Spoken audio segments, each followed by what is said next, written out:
جو انسان اللہ تعالیٰ کی نافرمانی کرتا ہے اللہ تعالیٰ اس کے ماتحتوں کو اس کا نافرمان بنا دیتے ہیں۔ آج خاوند شکوہ کرتا ہے کہ بیوی بات نہیں سنتی، بیٹی بات نہیں سنتی، مالک شکوہ کرتا ہے کہ مزدور کام اچھی طرح نہیں کرتے۔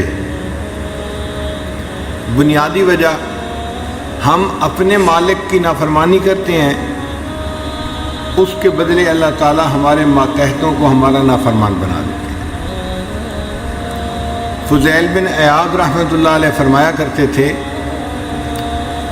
کہ جب کبھی میرا گدھا میری بات ماننے سے انکار کرتا ہے تو میں غور کرتا ہوں کہ مجھ سے کہاں گناہ سرزد ہو گیا جس کا اثر میرے گدھے کے اوپر آ کر پڑا ہے۔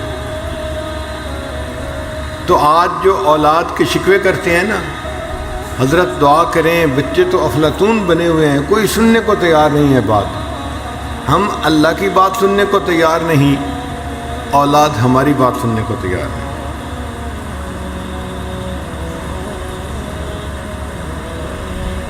انسان اس کو محسوس کرے یا نہ کرے مگر کہیں نہ کہیں اس کو گناہوں کی وجہ سے سزا مل رہی ہوتی ہے۔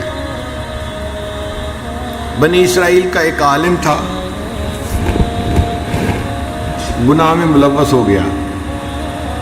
اب چونکہ عالم تھا وہ ڈرتا بھی تھا، مگر نفس ایسا موٹا تھا کہ وہ گناہ کروا دیتا تھا، تو گناہ کرتا بھی تھا اور ڈرتا بھی تھا کہ کہیں میں سزا میں گرفتار نہ ہو جاؤں۔ 4-6 مہینے اسی طرح گزر گئے۔ ایک دن دعا کرتے ہوئے اس نے دعا مانگی کہ یا اللہ، میں 6 مہینے سے گناہوں میں مبتلا ہوں اور آپ مجھے کتنی ڈھیل دے رہے ہیں کہ ابھی تک آپ نے مجھے سزا نہیں دی۔ تو اللہ تعالیٰ نے اس کے دل میں بات ڈالی کہ میرے بندے سزا تجھے مل رہی ہے، تجھے اس کا احساس نہیں ہے۔ تو وہ بڑا حیران ہوا، مجھے اس گناہ کی کون سی سزا مل رہی ہے؟ تو پھر بتایا گیا کہ جب سے تو نے یہ گناہ کیا ہے ہم نے رات کے آخری پہر کے مناجات کی لذت سے تمہیں محروم کر دیا ہے۔ پھر اس کو محسوس ہوا کہ جب سے گناہ کرنے لگا ہوں مجھے کبھی دعا مانگتے ہوئے رونا آیا ہی نہیں ہے، دل سخت ہو گیا تھا، آنکھیں خشک ہو گئی تھی۔ وہ اس کو سزا ہی نہیں سمجھ رہا تھا اور اس کو سزا مل رہی تھی۔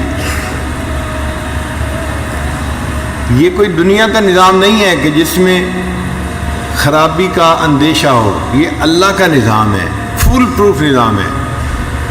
ہم نے دیکھا ہے کہ جن ملکوں میں قانون اتنا سخت نہیں اپلائی ہوتا وہاں پہ عوام شور مچاتے ہیں۔ کئی مرتبہ ہمیں امریکہ جانے کا موقع ملا تو جب ہم لاہور یا کراچی ایئرپورٹ پہ ہوتے ہیں نا تو مسافروں کے انداز ہی اور ہوتے ہیں،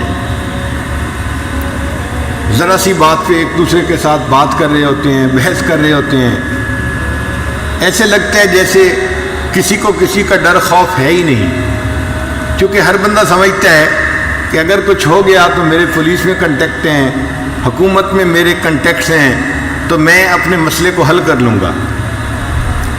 اور یہی سواریاں جب جہاز پہ بیٹھتی ہیں اور نیو یارک ایئرپورٹ پہ اترتی ہیں تو ہم نے انہی بندوں کو بڑے غور سے دیکھا، اتنے قانون کے پابند بن جاتے ہیں، کوئی منہ سے بات ہی نہیں نکالتا اور لائن بنائی ہوئی ہوتی ہے اور آرام سے کھڑے ہوتے ہیں، نہ جلد بازی ہے نہ بحث مباحثہ ہے، سادے سیدھے ہوئے ہوتے ہیں۔ کیوں؟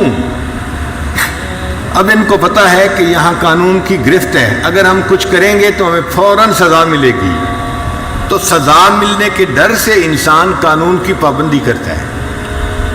اگر ہمارے دل میں یقین پکا ہو جائے کہ ہم اگر گناہ کریں گے تو اللہ تعالیٰ اس کی ہمیں سزا دیں گے، ہم گناہوں سے بچیں اور اللہ کے قانون کی پابندی کرنے والے بن جائیں۔